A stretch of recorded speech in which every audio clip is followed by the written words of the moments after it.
तहसील की जनाबाव पहाड़ी से उद्गमित होती है। इसके बाद चंबल नदी यहाँ मंदसौर जाती है। मंदसौर में 3 नदियां आकर के चंबल रिवर को ज्वाइन करती है। एक रिवर आपकी सिवना नदी है जो मंदसौर में ज्वाइन करेगी और इस पर चोस्ता बांध बना हुआ है, और 2 रिवर कुंबड़ और अंसर हैं, ये भी मंदसौर में चंबल नदी को ज्वाइन करती है। मंदसौर में ही चंबल नदी पर गांधी सागर बांध बना हुआ है। इसके बाद ये रिवर 84गढ़ में प्रवेश करती है। चित्तौड़गढ़ में ब्राह्मणी नदी आकर के चंबल नदी में मिल जाती है। ठीक है, फिर चित्तौड़गढ़ में ही आपको राणा प्रताप सागर बांध देखने को मिलता है।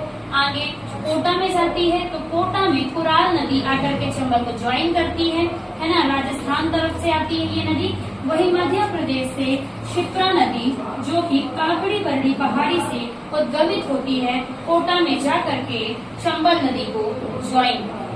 ठीक है, कोटा के ही समीप एक स्थान है नौनेरा, और इस नौनेरा नामक स्थान पर मध्य प्रदेश से देवास के बांगली गांव से काली सिंध रिवर उद्गमित होती है और निकलकर कोटा के नौनेरा में जाकर के मिल जाती है। कोटा में ही जवाहर सागर बांध आपको देखने को मिलेगा। थोड़ा और आगे चलते हैं, आइए। इसके बाद यहाँ बूंदी चलते हैं। बूंदी में चाकड़ नदी आकर के चंबल को ज्वाइन कर लेती है। ठीक है, फिर उसके बाद पाली जाएंगे। पाली ये आपका सिर्फ पाली मत समझिएगा, है ना, ये है राजस्थान का पाली। सवाई माधोपुर के पास एक जगह है, यहाँ पर पार्वती नदी जाकर के चंबल को ज्वाइन करती है। पार्वती नदी सीहोर के आस्था तहसील से निकलती है, जाकर पाली में से ज्वाइन कर लेती है। उसके बाद सीप नदी जो कि श्योपुर के पनवाड़ा ग्राम से उद्गमित होती है, जाकर के सवाई माधोपुर में इसको ज्वाइन करेगी, चंबल को ज्वाइन करेगी। और जहाँ पर सीप नदी चंबल नदी को ज्वाइन करती है सवाई माधोपुर में, वहीं पर बनास नदी भी चंबल को सवाई माधोपुर में ज्वाइन करती है। मतलब यहाँ पे बनता है क्या, त्रिवेणी संगम। क्या बनता है? त्रिवेणी संगम बनता है। ये जो बनास नदी है, बनास नदी के बारे में आइए थोड़ा सा समझते हैं। बनास नदी को हम कहते हैं वनकियासा, वशिष्ठी, वर्णासा। क्या कहते हैं? वर्णासा, वनकियासा, वशिष्ठी। ठीक है ना। बनास नदी कहाँ से निकलती है बच्चे? राजसमंद जिले से निकलती है। कहाँ से निकलती है? राजसमंद से निकलती है, अरावली से, खन्नौर की पहाड़ी से। और ये नदी निकल करके कहाँ जा रही है देखिए, तो यहाँ पे चित्तौड़गढ़, भीलवाड़ा, अजमेर, टोंक होते हुए कहाँ मिल जाएगी ये? सवाई माधोपुर में चंबल से। बनास नदी को अगर हम देखें तो बनास नदी में बनास की एक सहायक नदी है, वो गोविंदा की पहाड़ियों से निकलती है, जिसका नाम आहड़ है। आहड़ नदी के किनारे आहड़ की सभ्यता बसी हुई थी, और यही जो आहड़ नदी है वो जा करके किसको ज्वाइन करने वाली है? आपके बनास नदी को ज्वाइन करेगी। और कहाँ पर ज्वाइन करेगी? भीलवाड़ा के पास एक स्थान है बिगोद, वहां पर जाकर के ये ज्वाइन करेगी। बनास की दूसरी सहायक नदी विवेर की पहाड़ियों से निकलती है, कोठारी नाम है इसका। क्या नाम है? कोठारी नाम है। कोठारी नदी जो है वो जाकर के भीलवाड़ा के ही पास नंदराई गांव में बनास नदी को ज्वाइन करती है, जिसे हम वनकियासा, वर्णासा, वशिष्ठी कहते हैं। ठीक है ना। और ये जो कोठारी नदी है बच्चा, इसमें भीलवाड़ा में एक बांध बना हुआ है, मेजा बांध। कौन सा बांध? मेजा बांध बना हुआ है। फिर उसके बाद में देखते हैं तो गुजराल की पहाड़ियों से निकलकर खारी नदी आती है, और ये खारी नदी बच्चा कहाँ पर जाके ज्वाइन करती है? बनास को टोंक नामक स्थान पर ज्वाइन करती है।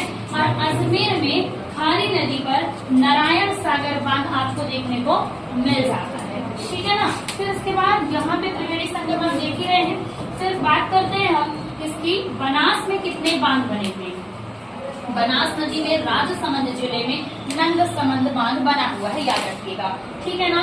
फिर उसके बाद आप देखेंगे चित्तौड़गढ़ में मातृकुंडिया बांध बना हुआ है। किस नदी पर? बनास नदी पर। किस नदी पर बना? बनास नदी पर बना हुआ है। मातृकुंडिया बांध को मेवाड़ का हरिद्वार भी कहा जाता है। ठीक है ना। फिर इसके बाद आप देखेंगे तो बनास नदी पर टोंक में एक बांध बना हुआ है, बीसलपुर बांध। सवाई माधोपुर में भी बनास नदी पर एक बांध मिलता है, सकरा बांध। ठीक है। फिर ये नदी जब मिलेगी उसके बाद ऊनो नदी है शिवपुरी के पठार से निकल करके जाती है, और ये भी ज्वाइन करती है किसे? चंबल को ज्वाइन करती है। ठीक ठीक है। फिर ये जो अपनी चंबल नदी है वो सवाई माधोपुर के बाद करौली धौलपुर होते हुए जाती है, मध्य प्रदेश राजस्थान की भी सीमा बना रही होती है और उसके बाद ये रिवर यूपी में जाकर के एटावा नाम के स्थान में यमुना नदी में मिल जाती है। चंबल नदी की अगर बात करें इसके पुराने नामों की, तो चंबल के पुराने नाम है चरमावती, कर्मावती, कामधेनु, राजा रंती देव की कीर्ति, ठीक है ना। चंबल नदी पर चुलिया जलप्रपात बना हुआ है, चंबल नदी पर जोगी भड़क जलप्रपात है, तिंचा फॉल जलप्रपात बना हुआ है ना, पाताल पानी जलप्रपात, इसके अलावा शीतला माता जलप्रपात भी बना हुआ है, इस पर चंबल रिवर पर बना हुआ है, ठीक है। अच्छा, चंबल जो रिवर है आपकी, उसकी एक महत्वपूर्ण विशेषता पता है क्या है? चंबल एक अध्यारोपित नदी है। कैसी नदी है बच्चे? अध्यारोपित नदी है। अध्यारोपित का मतलब समझते हैं आप लोग? अध्यारोपित रिवर का मतलब होता है कि ये नदी जब जाती है तो अपने किनारों को काट लेती है, और जब ये अपने किनारों को काटती है तो वहाँ पर बड़े बड़े खड्ड का निर्माण हो जाता है, जिसे हम बीहड़ कहते हैं, चंबल खड्ड कहते हैं। और वो चंबल खड्ड जो है, वो जो बीहड़ है, वो दस्युओं के, डाकुओं के छिपने का नवास होते हैं, ठीक है ना। और यहाँ पर मृदा का बहुत ज्यादा अपरदन हुआ है। भिंड हो गया, मुरैना हो गया आपका, है ना, भिंड मुरैना, और ये आपका शिवपुरी वाला जो क्षेत्र हो गया।